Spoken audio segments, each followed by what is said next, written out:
¿La Santa Cena es solo un símbolo? Para millones de protestantes, la respuesta es un sí rotundo.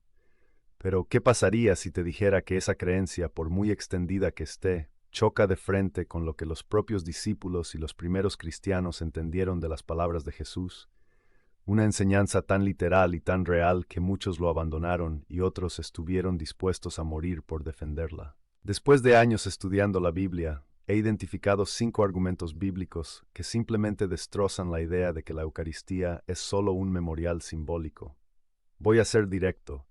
La idea del simbolismo es una invención tardía que no se sostiene ante un escrutinio bíblico honesto. Mi intención no es ser políticamente correcto, sino mostrar la verdad bíblica, por incómoda que sea para algunos. Vamos a analizar juntos estos 5 argumentos bíblicos que son imposibles de rebatir si uno es honesto con el texto. Veremos las palabras exactas de Jesús, la reacción de quienes lo oyeron, el testimonio de San Pablo y la fe inquebrantable de los primeros cristianos. Quédate hasta el final y atrévete a juzgar por ti mismo. Argumento 1. El lenguaje radical de Juan capítulo 6. El primer argumento, y el más devastador para la postura simbólica, se encuentra en Juan capítulo 6, el discurso del pan de vida. La defensa protestante clásica es decir que Jesús hablaba en metáforas, como cuando dijo yo soy la puerta o yo soy la vid. Pero si leemos el texto sin prejuicios, esa interpretación se desmorona por completo. Jesús comienza diciendo, yo soy el pan vivo que ha bajado del cielo, el que coma de este pan vivirá para siempre. Podría ser una metáfora, claro, pero entonces Jesús da un paso que elimina toda ambigüedad, y el pan que yo daré es mi carne para la vida del mundo. La reacción de su audiencia fue de shock y escándalo. El texto dice que los judíos discutían violentamente. ¿Cómo puede este hombre darnos a comer su carne? No preguntaron por el significado de su interesante metáfora. Lo tomaron literal y se escandalizaron. Y aquí es donde la teoría del simbolismo simplemente no tiene respuesta.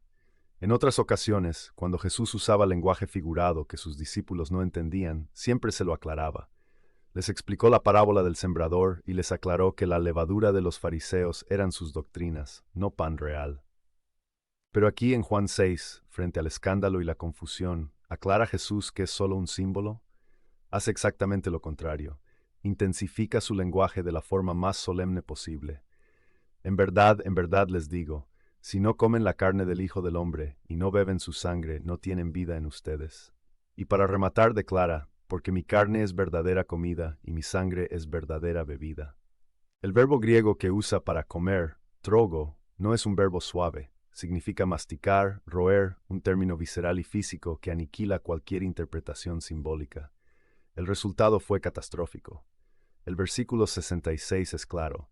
Desde entonces, muchos de sus discípulos se volvieron atrás y ya no andaban con él. ¿De verdad crees que lo abandonaron por una metáfora? La lógica no sostiene eso. Lo dejaron porque entendieron perfectamente lo literal y radical que era su mandato. Si solo fuera un símbolo malentendido, Jesús, el buen pastor, los habría dejado irse por un simple error. Pero no lo hizo, porque no había ningún error que aclarar. Argumento 2. Las palabras de la institución en la última cena. El segundo argumento nos lleva a la última cena. El argumento protestante es que cuando Jesús dijo, esto es mi cuerpo, en realidad quería decir, esto representa mi cuerpo. Pero esa interpretación ignora por completo el contexto bíblico y judío en el que hablaba. En Mateo, Marcos y Lucas las palabras son directas. Mateo 26, 26 y 28. Tomando el pan, dio gracias, lo partió y lo dio a sus discípulos, diciendo, tomen y coman, esto es mi cuerpo.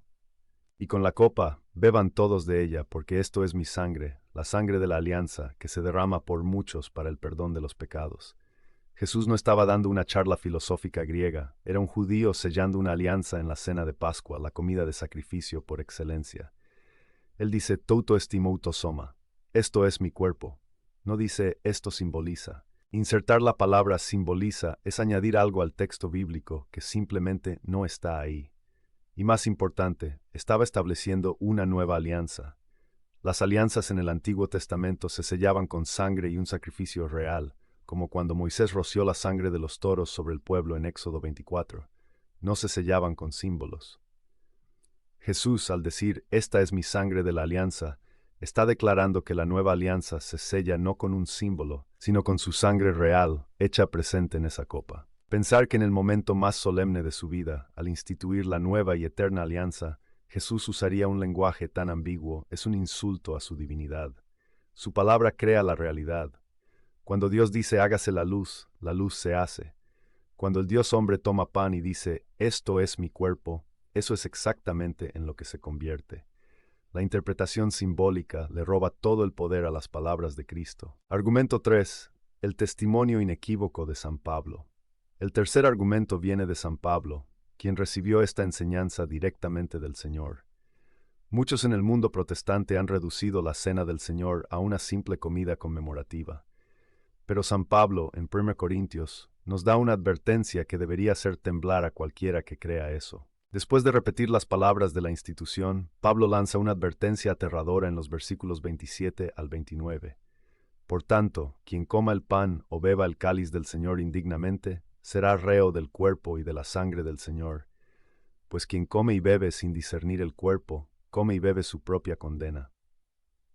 Hazte esta pregunta y sé honesto. ¿Cómo puedes ser culpable del cuerpo y la sangre reales de Cristo por tratar mal un simple trozo de pan y un poco de jugo de uva? La respuesta es que no puedes.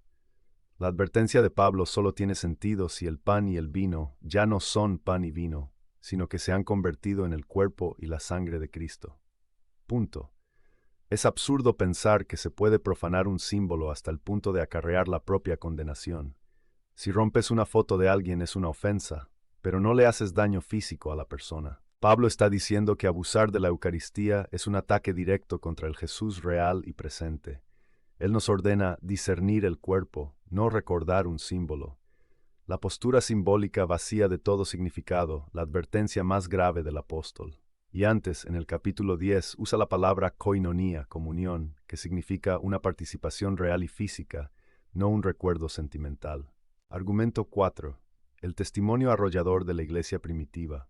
Ahora vamos a demoler una de las objeciones protestantes más comunes, la idea de que la presencia real fue un invento católico de la Edad Media.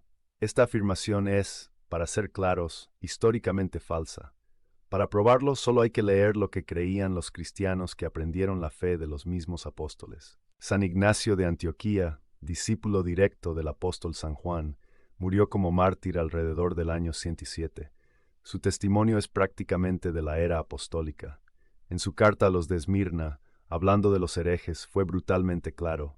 Se abstienen de la Eucaristía y de la oración porque no confiesan que la Eucaristía es la carne de nuestro Salvador Jesucristo, carne que padeció por nuestros pecados.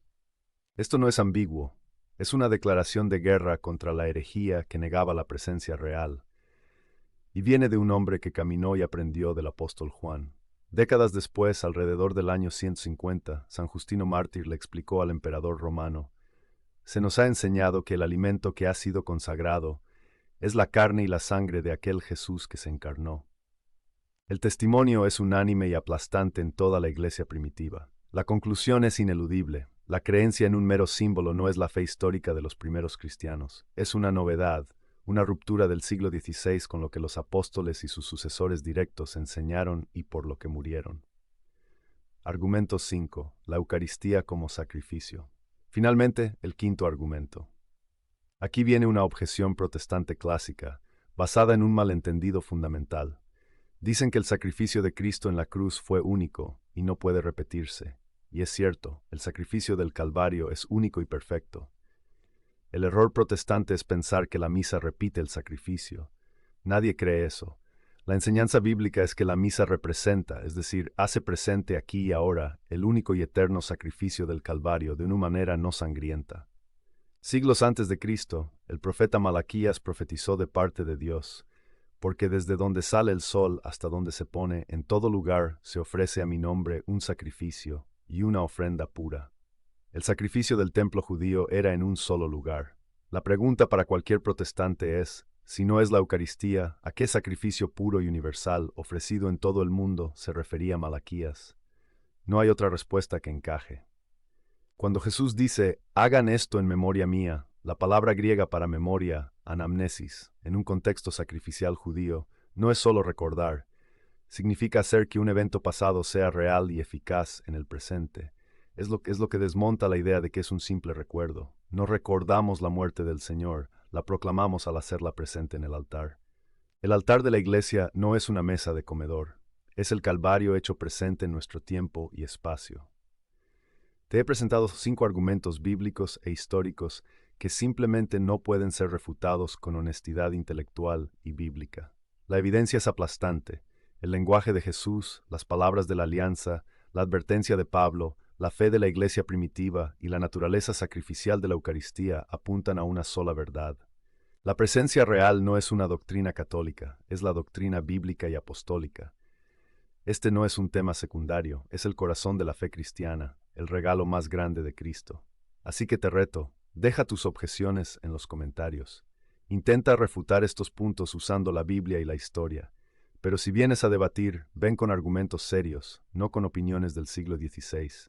El diálogo debe ser sobre la verdad, sin rodeos. Si este tipo de análisis bíblico, sin filtros, te interesa, suscríbete al canal y activa las notificaciones. Hay mucho más que tenemos que desenterrar de la riqueza de nuestra fe. Que la gracia de nuestro Señor Jesucristo esté con todos ustedes.